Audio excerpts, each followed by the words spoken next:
আসসালামু আলাইকুম প্রিয় গাইজ, দেখতে থাকুন আজকে ডিম ভুনা দেখেন।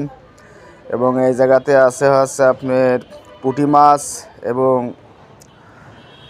বাটা দিয়ে আপনার মায়া মাছ দিয়ে কি সুন্দর করে দেখেন চচ্চড়ি করতেছি। এবং কালারটা দেখুন, এটা একদম শুকায়া ফেলতে হবে, হালকা রস থাকলে পারে স্বাদে খাতে পারবেন না।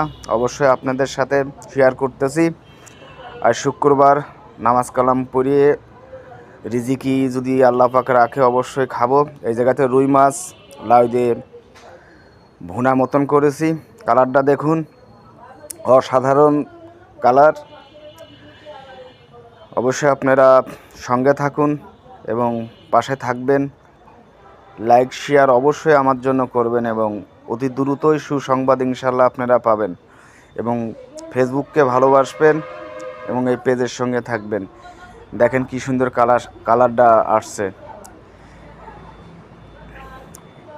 এই ডিমের আপনার পেঁয়াজটা অরিজিনালে ভাজিয়ে নেবেন, দেখবেন এটাই হচ্ছে এক ধরনের ডিম কালা ভুনা এটা বলা হয়।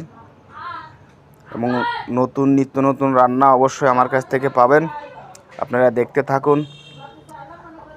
অবশ্যই আপনাদের ভালোবাসায় অনেক দূরই আমি গেছি, এটা আমার রুম এবং কেউ ঘৃণা করবেন না। অবশ্যই এই জায়গাতে আমার থাকা হয়, দেখতে থাকুন।